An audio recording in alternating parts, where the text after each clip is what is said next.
সব ব্রেকআপ হঠাৎ করে হয় না, কিছু ব্রেকআপ হয় ধীরে ধীরে। প্রতিদিন একটু করে অপমান, প্রতিদিন একটু করে আত্মসম্মান ভাঙার পর। এই গল্পটা সেরকমই, যেখানে ভালোবাসা ছিল কিন্তু সম্মান ছিল না। 2 বছরের সম্পর্ক সৌভিক আর দীপশিখার। শুরুর দিকে সৌভিক ছিল যত্নশীল আর দীপশিখা ছিল ভরসায় ভরা। কিন্তু সময়ের সঙ্গে সঙ্গে ভালোবাসার ভাষা বদলাতে শুরু করে। আজ সন্ধ্যে 7টা, দীপশিখা 3 বার ফোন করেছে। চতুর্থবারে সৌভিক ফোনটা রিসিভ করে। এত ফোন করছিস কেন? কাজকর্ম নেই তোর? আমি তো শুধু জানতে চাইছিলাম তুমি ঠিক আছো কিনা। সকাল থেকে কোনো রিপ্লাই করনি। এই দেখ, এইটাই সমস্যা। তুই ভাবিস যে পৃথিবীটা তো চারিদিকে ঘুরে। প্রথম অপমানটা তখনই লাগে যখন নিজের ভালোবাসাকে বোঝা বলে শুনতে হয়। কিন্তু আমি তো শুধুই কেয়ার করি, এতে তো রাগের কি আছে? কেয়ার নাকি নজরদারি? সব সময় জেনে নিতে হবে আমি কোথায় কি করছি? এরকম ভাবে বলছো কেন? আগে তো তুমি নিজেই। এই দেখ, আগে আগে করিস না। মানুষ বদলায়, আর তুই সে বদলটা হ্যান্ডেল করতে পারিস না। ভালোবাসায় বদল আসতে পারে, কিন্তু অপমান আসা মানে ভালোবাসায় প্রায় শেষ। রাত 10টা, দীপশিখা হোয়াটসঅ্যাপে একটা লম্বা মেসেজ পাঠিয়েছে, নিজের কষ্ট ও নিজের না বলা কথাগুলো। সৌভিক রিপ্লাই দেয় মাত্র 1 লাইনে। এত ড্রামা করার সময় আমার নেই। ড্রামা নয়, আমি শুধু তোমার কাছে নিজের অনুভূতিটা বলছি। এই শোন, তুই খুব সেন্সিটিভ, এই জন্যই তোকে সিরিয়াসলি নেওয়া যায় না। যে সম্পর্কের ভেতরে নিজের অনুভূতিকে ড্রামা বলা হয়, সেই সম্পর্ক বাঁচে না, শুধু টেনে নেওয়া হয়। আমি কি এতটাই খারাপ? তোমার কথায় মনে হচ্ছে আমি কিছুই ঠিক করি না। হ্যাঁ, যাক, অবশেষে তাহলে বুঝলি। হ্যাঁ, তুই ঠিকই কিছুই পারিস না, না নিজেকে সামলাতে আর না একটা সম্পর্ক। এই কথাগুলো চেঁচিয়ে বলা হয়নি, শান্ত গলায় বলা হয়েছিল। আর ঠিক সেই কারণেই কথাগুলো আরো গভীরে গেঁথে যায়। তুমি জানো আমি তোমাকে কতটা ভালোবাসি। এই দেখ, ভালোবাসা দিয়ে পেট চলে না, হ্যাঁ? আর তোর ওই ভালোবাসা আমার কাছে শ্বাসরোধী। যে ভালোবাসা একদিন আশ্রয় ছিল, সে ভালোবাসাই যখন শ্বাসরোধ হয়ে দাঁড়ায়, তখন ভাঙন অনিবার্য। রাত 12টা, দীপশিখা ঘুমাতে পারছে না, চোখ ভেজা, বুক ভারী। শেষবারের মতো মেসেজ পাঠায়। আমি শুধু চাই তুমি আগের মতো হও, একটুখানি ভালোবাসো আমাকে। আমি তোকে বদলাতে চাইনি, তুই নিজেই কিন্তু তোর দামটাকে নামিয়েছিস। এই লাইনটাই ছিল সম্পর্কের শেষ আঘাত। কারণ যখন কেউ তোমার নামে নিজেই প্রশ্ন তোলে, তখন আর সম্পর্ক থাকে না, শুধু টিকে থাকার লড়াই থাকে। এই অপমান এখানেই শেষ নয়, এটা শুধু শুরু। সবচেয়ে ভয়ঙ্কর অপমান সেইগুলো যেগুলো ধীরে ধীরে অভ্যাস হয়ে যায়, যেখানে মানুষ আর প্রতিবাদ করে না, শুধু নিজেকে বোঝায় হয়তো আমিই ভুল। সকাল 8টা, দীপশিখা ঘুম থেকে উঠেই ফোনটা হাতে নেয়। কাল রাতের শেষ মেসেজটার পর আর কোনো রিপ্লাই আসেনি। হ্যাঁ, তবু সে নিজেকে বোঝায় হয়তো ঘুমিয়ে পড়েছিল। আজকে নিশ্চয়ই ভালোভাবে কথা বলবে, গতকাল একটু বেশিই রেগে গিয়েছিল। এই ভাবনাটাই একটা ভাঙা সম্পর্ককে আরো কিছুদিন বাঁচিয়ে রাখে। দুপুর 12টা, দীপশিখা নিজেই ফোন করে। হ্যাঁ, কি? বলছি, আজকে কি তুমি আমার সাথে একটু দেখা করতে পারবে? কথা বলা দরকার। আবার কি নাটক শুরু করলি? নাটক না সৌভিক, আমি শুধু। শোন, আমার বন্ধুরা আছে, কাজ আছে, আর সবকিছু ছেড়ে তোর মুড সামলানোর সময় আমার নেই। যে সম্পর্কের ভেতরে নিজের কষ্টকে মুড বলা হয়, সেখানে ভালোবাসা অনেক আগেই মরেছে। আমি কি তোমার জীবনে এতটাই অপ্রয়োজনীয়? অপ্রয়োজনীয় না, কিন্তু অতিরিক্ত। আর অতিরিক্ত জিনিস মানুষ ফেলে দেয়। এই কথাটার পর দীপশিখা আর কিচ্ছু বলতে পারে না, কারণ কিছু প্রশ্নের কোনো উত্তর থাকলে মানুষ কাঁদে, কিন্তু উত্তর না থাকলে মানুষ চুপ করে যায়। বিকেল 4টা। দীপশিখা তবুও দেখা করতে চায়, কারণ সে জানে শেষ চেষ্টা না করলে মন নিজেকে ক্ষমা করে দেয় না। ক্যাফের কোনায় বসে আছে সৌভিক, বন্ধুদের সঙ্গে হাস শেষে। দীপশিখা সামনে যেতেই, এখন কেন এসেছিস? দেখছিস না যে আমি ব্যস্ত? আমি শুধু 5 মিনিট চাইছি। 5 মিনিট? এই 5 মিনিটে আমার মুডটা খারাপ হয়ে যাবে। Just disgusting. কেউ যখন তোমার উপস্থিতিকেই সমস্যা বলে মনে করে, তখন আর কিছুই বলার থাকে না। শুধু জানতে চাইছিলাম, আমি কি সত্যিই তোমার জীবনে কোনো গুরুত্ব রাখি না? দীপশিখা, তুই এত ইমোশনাল কেন? জানিস, এই কারণেই সবাই তোকে তো সিরিয়াসলি নেয় না। ভিড়ের মধ্যে অপমান আরো বেশি কষ্ট দেয়, কারণ তখন তুমি কাঁদতেও পারো না। দীপশিখা উঠে দাঁড়ায়, চোখে জল, কিন্তু গলায় কোনো শব্দ নেই। আমি শুধু চাইছিলাম একটুখানি সম্মান। সম্মান? আ? আরে, সম্মান পেতে হলে আগে নিজেকে এমন মানাতে হয় যাকে সম্মান করা যায়। এই লাইনটাই দীপশিখার ভেতরে কিছু একটা ভেঙে দেয়। রাতে বাড়ি ফিরে দীপশিখা আয়নার সামনে দাঁড়ায়। সত্যি কি আমি এতটাই খারাপ, নাকি আমি শুধু ভুল মানুষটাকে ভালোবেসে ফেলেছি? এই প্রশ্নের উত্তর সে এখনো জানে না, কিন্তু তার আত্মসম্মান ধীরে ধীরে নিঃশেষ হয়ে যাচ্ছে। একটা সময় আসে যখন মানুষ আর কাঁদে না, কারণ কাঁদবার শক্তিটুকু কেউ কেড়ে নিয়েছে। দীপশিখা এখন ঠিক সেই জায়গায় রয়েছে। পরের দিন সকাল, দীপশিখা কলেজে যাওয়ার আগে অনেকক্ষণ আয়নার সামনে দাঁড়িয়ে থাকে। চোখের নিচে কালো দাগ, ঠোঁটের কোণে কোনো হাসি নেই। তো বসে সৌভিককে একটা মেসেজ পাঠায়। আজ তোমার দিনটা ভালো কাটুক, নিজের খেয়াল রেখো। এই মেসেজের কোনো উত্তর আসে না। ঘন্টা পেরোয়, 2 ঘন্টা পেরোয়, তারপর আসে 1 লাইনের একটা রিপ্লাই। আরে, সব সময় তো কেয়ার কেয়ার দেখাস কেন? যে কেয়ারটা ছিল একদম সত্যি, সেটাই আজ ফেক। যদি আমি তোমাকে বিরক্ত করে থাকি, তাহলে সরি। সব কিছুতেই সরি বললে ঠিক হয়ে যায় না। তুই মানুষটি আমার কাছে বিরক্তিকর। এই কথার পর দীপশিখা ফোনটা নামিয়ে রাখে, কারণ কিছু অপমান চোখের জল দিয়ে ধোয়া যায় না। বিকেলে হঠাৎ সৌভিক ফোন করে। হ্যালো। শোন, আজ রাতে একটা পার্টি আছে, আমার সাথে যাবি? আচ্ছা, তুমি চাইলে অবশ্যই যাব। এই এক মুহূর্তেই দীপশিখা আবার স্বপ্ন দেখতে শুরু করে। ভাবতে থাকে হয়তো সব ঠিক হয়ে যাবে। রাত 9টা। পার্টিতে অনেক মানুষ, আলো, হাসি, গান সবই আছে, শুধু দীপশিখার পাশে সৌভিক নেই। তুমি আমাকে একা রেখে দিচ্ছ কেন? সব সময় ঝুলে থাকিস কেন? নিজের মতো থাক না। নিজের মতো থাকা, এই কথাটা বলা খুব সহজ, কিন্তু যে মানুষটা নিজেকে দিয়েই ভালোবেসেছে, সে হঠাৎ করে নিজের মতো থাকে কিভাবে? পার্টির মাঝখানে সৌভিক তার বন্ধুদের সামনে বলে, এইটাই আমার গার্লফ্রেন্ড, একটু বেশি ইমোশনাল, সব বিষয়ে কাঁদতে শুরু করে। হাসি ওঠে চারপাশে, আর দীপশিখার বুকের ভেতর কিছু একটা চুপচাপ মরে যায়। তুমি এমন কেন করছো সৌভিক? সত্য বললে দোষ কি? নাকি তোর ইমেজ ভাঙছে?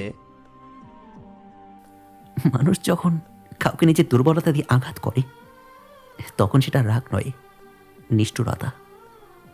রাত শেষে বাড়ি ফেরার পথে। আচ্ছা, একটা কথা বলো তো, আমি কি তোমার কাছে লজ্জার? লজ্জা না, কিন্তু প্রাউডও না। এই কথাটাই দীপশিখাকে সম্পূর্ণ ভেঙে দেয়। সেটাতে দীপশিকা ডায়েরির পাতায় লেখে, আমি কি সত্যি এতটাই মূল্যহীন, নাকি কেউ আমাকে এভাবে অনুভব করাতে শিখিয়ে দিয়েছে? এই প্রশ্নটা তার ঘুম কেড়ে নেয়। কিছু মানুষ চেঁচিয়ে অপমান করে না, তারা খুব শান্তভাবে বলে, আর সেই শান্ত শব্দগুলোই আজীবন কানে বাজে। দীপশিকা এখন সেই শব্দগুলোর ভেতরেই বেঁচে আছে। পার্টির ঘটনার পর 2 দিন কেটে গেছে। দীপশিকা আর ফোন করেনি, মেসেজও না। সে ভেবেছিল হয়তো এই নীরবতার এই সৌভিককে একটু ভাবতে বাধ্য করবে, কিন্তু 3য় দিনের সন্ধ্যায় সৌভিক নিজেই ফোন করে বলল, কিরে, হঠাৎ এত চুপচাপ কেন? রাগ দেখাচ্ছিস নাকি? না না, রাগ নয়, আমি খুব ক্লান্ত। ক্লান্ত? তুই তো এমন কিছুই করিসনি যাতে তুই ক্লান্ত হবি।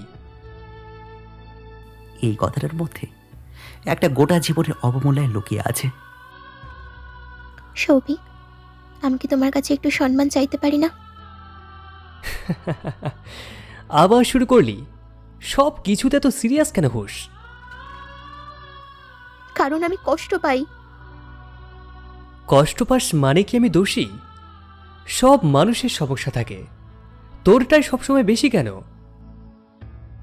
যখন কেউ তোমার কষ্টকে অপ্রয়োজনীয় প্রতিযোগিতা বানিয়ে ফেলে, তখন আর ব্যাখ্যা দেওয়ার মানে থাকে না। দীপশিকা প্রথমবার একটু জোরে কথা বলে, তুমি আমাকে ছোট করো অনেক, বন্ধুদের সামনে, একান্তে, সব জায়গায়।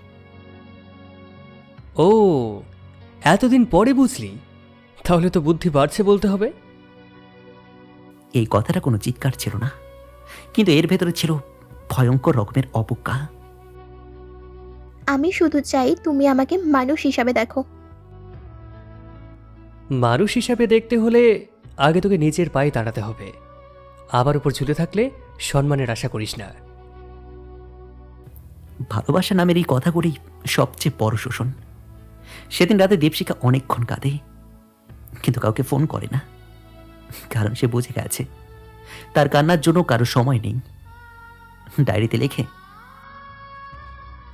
চুপ করে থাকাটা আমার স্বভাব ছিল, কিন্তু আজ বুঝছি এই চুপ থাকাই আমার সবচেয়ে বড় অপরাধ।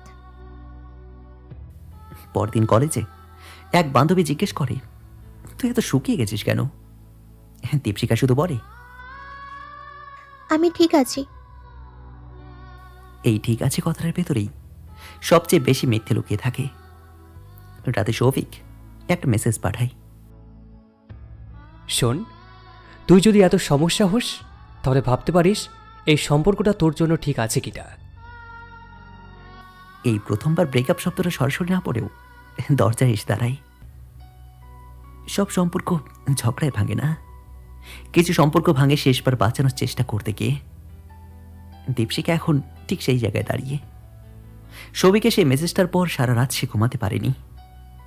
এই সম্পর্কটা তার জন্য ঠিক আছে কিনা, এই কথাটা বারবার মাথার ভেতর ঘুরছিল।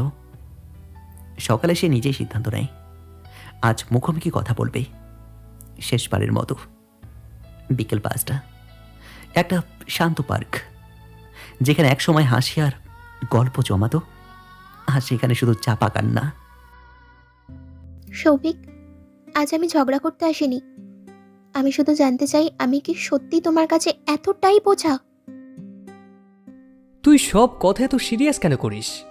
এত ভাবিস বলেই তো জীবনটাকে জটিল করিস। আমি সিরিয়াস করি কারণ আমি এই সম্পর্কটাকে সত্যি ভেবেছিলাম। সেটাই তো সমস্যা, সব কিছু খুব বড় করে দেখিস।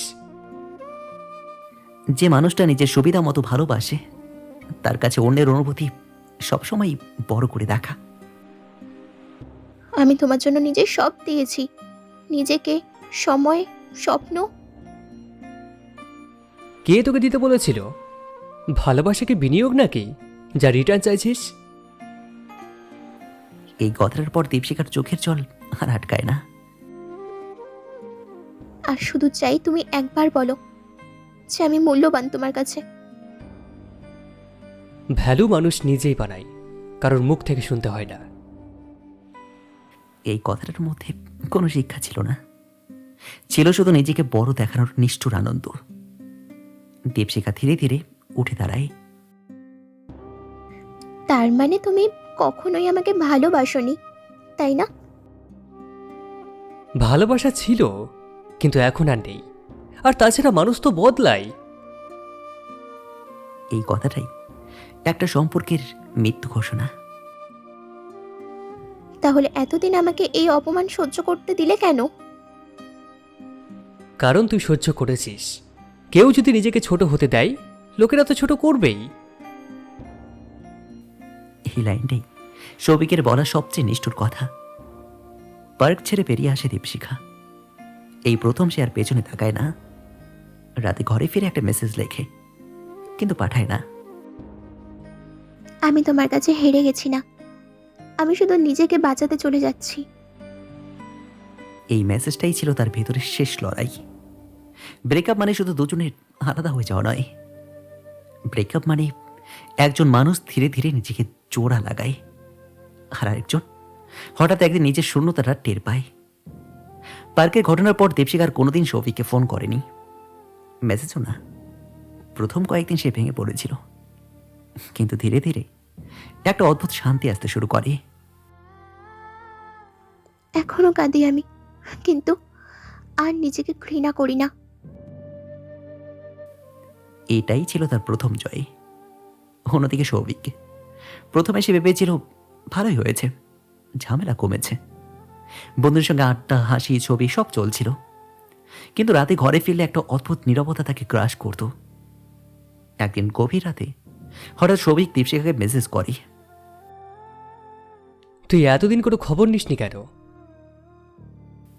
মেসেজটা পড়ে দীপশিখা অনেকক্ষণ চুপ করে থাকে, তারপর ধীরে লিখে, কারণ এখন আর নিজেকে ছোট করতে ইচ্ছে করে না। এই এক লাইনের উত্তরটাই সৌভিককে প্রথমবার চুপ করিয়ে দেয়। আমি হয়তো একটু বেশি কঠিন হয়ে গিয়েছিলাম। একটু না সৌভিক, তুমি আমাকে প্রতিদিন ভেঙেছ, আর আমি প্রতিদিন নিজেকে দোষ দিয়েছি। সত্য যখন শান্তভাবে বলা হয়, তা সবচেয়ে বেশি আঘাত করে। তাহলে কি সবকিছু শেষ? হ্যাঁ, কারণ ভালোবাসা শেষ হলে মানুষ কাঁদে, কিন্তু সম্মান শেষ হলে মানুষ চলে যায়। এই কথাটার কোনো জবাব ছিল না সৌভিকের কাছে। ফোনটা নামিয়ে রেখে দীপশিখা জানলার পাশে দাঁড়ায়। চোখে জল আছে, কিন্তু মুখে শান্তি। আমি হারাইনি, আমি শুধু ভুল মানুষটার কাছে ভুলভাবে নিজেকে দিয়েছিলাম। সৌভিক সেটাতে বুঝতে পারে, অপমান করে কাউকে ধরে রাখা যায়, কিন্তু ভালোবাসা ফিরে আনা যায় না। সে হেরেছে, কারণ সে কখনো শেখেনি ভালোবাসার আগে সম্মান দিতে হয়। এটাই সম্মানহীন ভালোবাসা বা ব্রেকআপের পরিণতি। একজন মানুষ নিজেকে নতুন করে খুঁজে পায়, আর আরেকজন নিজের ভুলগুলো নিয়ে আজীবন বেঁচে থাকে। এই গল্পটি কেবল একটি বিচ্ছেদের গল্প নয়, বরং এটি একজন মানুষের নিজের আত্মসম্মান ফিরে পাওয়া লড়াই। আমরা অনেক সময় ভালোবাসার টানে এমন একজন মানুষকে আঁকড়ে ধরি যারা আমাদের যোগ্যই নয়। দীপশিখা বুঝেছে যে যেখানে সম্মান নেই সেখানে ভালোবাসা আসলে একটা খাঁচা মাত্র। সৌভিকের হীনমন্যতা এবং নিষ্ঠুরতা দীপশিখাকে ভেঙে দিলেও শেষ পর্যন্ত সেই ধ্বংসস্তূপ থেকেই দীপশিখা এক নতুন আত্মবিশ্বাসী মানুষ হিসেবে জন্ম নিয়েছে। যে শহর চেনে শুধু অবহেলা আর হার, সেখানে দীপশিখা আজ একাই এক পাহাড়। অপমানে যে আকাশ হয়েছিল কালো, নিজের ভেতর সে আজ জ্বালিয়েছে আলো। তুমি ভেবেছিলে ভাঙলে আমি হব শেষ। ভুল ছিল তোমার এই ভালোবাসার বেশ। আমি হারাইনি প্রিয়, আমি জিতে গেছি আজ। তোমার মাথাতেই আছে আজ আত্মসম্মানের তাজ। হারিয়ে ফেলেছি যাকে, সে ছিল হীরের খনি। আজ রিক্ত হাতে আমি শুধু নিজের ভুলটাকেই গুনি। সম্মান ছাড়া প্রেম যে বাঁচে না এক মুহূর্ত, বুঝতে যখন পারলাম তখন জগৎ মরু শূন্য। কেউ ছোট করলেই মানুষ ছোট হয়ে যায় না। যদি নিজের কাছে নিজের সঠিক দামটা জানা থাকে, ভালোবাসা আসুক সম্মানের হাত ধরে, তবেই সে আলো বেঁচে থাকবে জীবন ভরে।